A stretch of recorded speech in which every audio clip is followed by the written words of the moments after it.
कैसे करें अपने लिविंग रूम का मेकओवर, आइए जानते हैं। रूम के साइज, डेकोर या कॉन्सेप्ट से मेल खाता फर्नीचर चुनें। फर्नीचर ट्रेंडी, फंक्शनल और प्रैक्टिकल होना चाहिए। फर्नीचर की क्वालिटी के साथ कभी भी समझौता ना करें।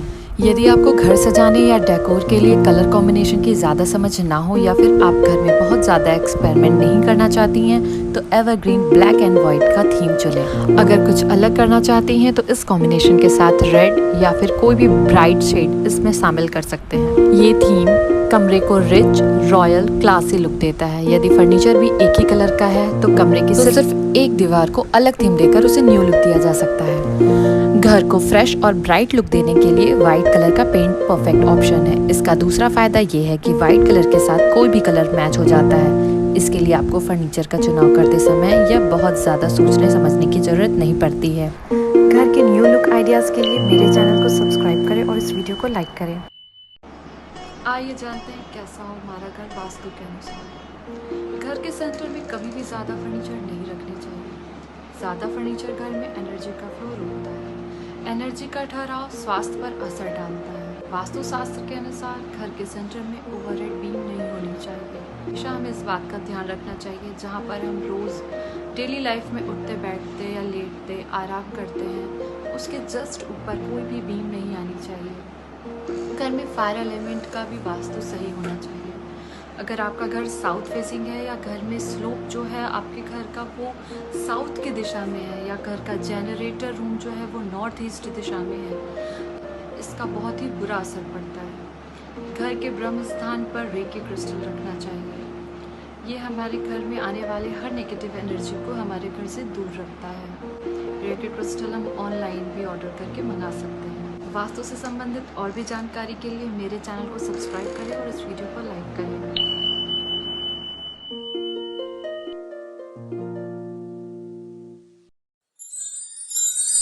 घर की छत पर वाटरप्रूफिंग कैसे करें? सबसे पहले घर की छत पर जमी जंग और काई को बहुत अच्छे से साफ कर धूल निकाल दें। हैंड ग्राइंडर के उपयोग से सारी सतह को चिकनी बनाएं और वाटर जेट से सतह को साफ करें। छत सूखने पर जितने भी क्रैक हों भरें और छत को अच्छे से सुखाएं। उसके बाद यूआरपी और सीमेंट को बराबर मात्रा में लें और घर की छत पर एंगल फिलेट बनाएं और अच्छे से रूफ सील बनाएं। घर की छत पर लगभग 2 स्क्वायर मीटर के बॉक्स बना लें और सतह पर हल्का पानी का छिड़काव कर लें। फिर रूफ सील की पहली परत लगाएं और याद रखें 2 स्क्वायर मीटर में 1.5 लीटर घोल का उपयोग करें। घोल को एक ही डायरेक्शन में लगाएं।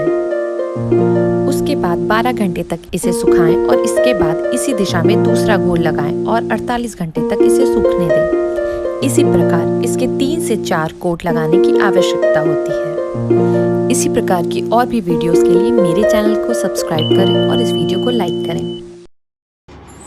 हम सभी चाहते हैं कि हमारा घर खूबसूरत दिखे, जिसके लिए हम अपने घर में बहुत तरह के खूबसूरत पौधे लगाते हैं। एक पौधा ऐसा भी होता है जो न सिर्फ आपके घर की सुंदरता बढ़ाता है बल्कि आपकी आर्थिक स्थिति में भी सुधार लाता है, और वो पौधा है मनी प्लांट। मनी प्लांट के पौधे को घर पर लगाने के भी कुछ नियम है हमारे वास्तु में, जिससे कि हम घर से नेगेटिविटी को दूर कर सकते हैं। वास्तु के अनुसार मनी प्लांट के पौधे को घर के आग्नेय कोण में लगाना सबसे उचित माना जाता है। इस दिशा में ये पौधा लगाने से घर में सकारात्मक ऊर्जा यानी कि पॉजिटिव एनर्जी का वास होता है और आर्थिक स्थिति में भी सुधार होता है। मनी प्लांट को हमेशा साउथ ईस्ट जोन में रखना शुभ माना जाता है। मनी प्लांट को कभी भी नॉर्थ ईस्ट दिशा में नहीं रखना चाहिए। ऐसा करने से स्वास्थ्य पर नकारात्मक प्रभाव पड़ता है। नकारात्मक यानी कि नेगेटिव इफेक्ट। वास्तु के अनुसार कहा जाता है मनी प्लांट की बेल अगर जमीन छूने लगे तो ये अशुभ संकेत है। जमीन पर छूती हुई पत्तियां सुख समृद्धि में रुकावट लाती हैं, इसलिए मनी प्लांट की बेल को ऊपर चढ़ाकर लगाना बेहतर होता है। मनी प्लांट को किसी भी रस्सी या डंडे की मदद से ऊपर की तरफ बांध दें। ऐसा करने से आपका मान सम्मान बढ़ेगा और पैसे में वृद्धि होगी। मनी प्लांट की पत्तियां सूखने पर तुरंत हटा देना चाहिए।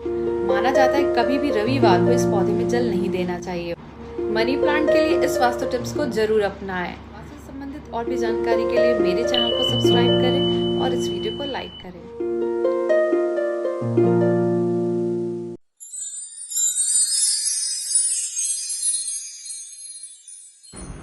आज मैं सबसे पहले आपको यह बताऊंगी कि घर की दिशा का पता कैसे लगाते हैं। जिस सड़क से आप घर में प्रवेश करते हैं, अगर वह घर के पश्चिम दिशा में स्थित हो तो आपका घर पश्चिम मुखी कहलाता है। और आज मैं आपको बताऊंगी पश्चिम मुखी घर के लिए कुछ वास्तु टिप्स। जल की निकासी के लिए ढलान पश्चिम से ईशान यानी कि उत्तर पूर्व की ओर रखें। अगर पानी की निकासी उत्तर, ईशान या पूर्व की ओर रखना संभव नहीं हो तो पहले पानी को बहार कर ईशान की ओर ले जाएं और फिर उत्तरी दीवार के सहारे पानी को पश्चिम वायव्य से बाहर की ओर निकालने का प्रबंध करें।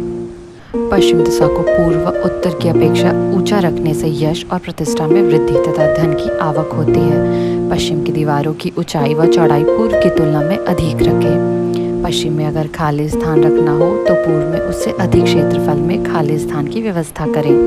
पश्चिम में बगीचा लगाया जा सकता है, हालांकि इस दिशा में यथासंभव भारी और बड़े वृक्ष लगाना श्रेयस्कर रहेगा।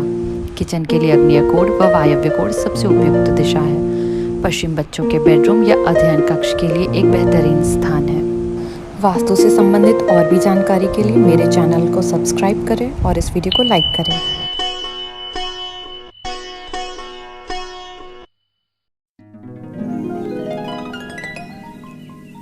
आइए जानते हैं कैसा हो हमारा घर वास्तु के अनुसार। वास्तु के अनुसार एक आदर्श मकान का मेन गेट सिर्फ पूरब या उत्तर दिशा में ही होना चाहिए। वहीं आपके घर का ढलान पूरब, उत्तर या फिर पूर्वी उत्तर यानी कि ईशान कोण की ओर होना शुभ माना गया है। इस तरह वास्तु के अनुसार घर के कमरे, हॉल, किचन, बाथरूम और बेडरूम का एक खास दिशा में होना ही चाहिए। पूर्व दिशा सूर्योदय की दिशा है। इस दिशा से सकारात्मक व ऊर्जावान किरणें हमारे घर में प्रवेश करती हैं। हम इस दिशा में खिड़कियां भी लगा सकते हैं। पश्चिम दिशा, आपका रसोई घर या फिर टॉयलेट इस दिशा में होना चाहिए। रसोई घर और टॉयलेट पास में ना हो, इस बात का ध्यान रखें। उत्तर दिशा, इस दिशा में घर के सबसे ज्यादा खिड़की और दरवाजे होने चाहिए। घर की बालकनी व वॉश बेसिन भी इसी दिशा में होने चाहिए। दक्षिण दिशा में किसी भी प्रकार का खुलापन, शौचालय आदि नहीं होना चाहिए। घर में इस स्थान पर भारी सामान रखें। यदि इस दिशा में द्वार या फिर खिड़कियां हैं तो घर में नकारात्मक ऊर्जा प्रवेश करेंगी और ऑक्सीजन का लेवल भी कम हो जाएगा। उत्तर पूर्व दिशा, इसे ईशान दिशा भी कहते हैं। यह दिशा जल का स्थान है। इस दिशा में बोरिंग, स्विमिंग पूल, पूजा स्थल आदि होना चाहिए। इस दिशा में मेन गेट का होना बहुत ही अच्छा रहता है। उत्तर पश्चिम दिशा, इसे वायव्य कोण भी कहते हैं। इस दिशा में आपका बेडरूम, गैराज, गौशाला आदि होना चाहिए। दक्षिण पूर्व दिशा, इसे घर का आग्नेय कोण कहते हैं। यह अग्नि तत्व की दिशा है। इस दिशा में गैस, वायु, ट्रांसफार्मर आदि होना चाहिए। दक्षिण पश्चिम दिशा, इस दिशा को नैऋत्य कोण कहते हैं। इस दिशा में खुलापन अर्थात खिड़की, दरवाजे बिल्कुल ही नहीं होने चाहिए। घर की मुखिया का कमरा यहाँ बना सकते हैं। गैस काउंटर, मशीनें आदि आप इस दिशा में रख सकते हैं। घर का आंगन, घर में आंगन नहीं है तो घर अधूरा है। घर के आगे और पीछे छोटा ही सही पर आंगन होना चाहिए। आंगन में तुलसी, अनार, जामफल, मीठा या कड़वा नीम, आंवला आदि के अलावा सकारात्मक ऊर्जा देने वाले फूलदार पौधे जरूर लगाएं। वास्तु से संबंधित और भी जानकारी के लिए मेरे चैनल को सब्सक्राइब करें और इस वीडियो को लाइक करें।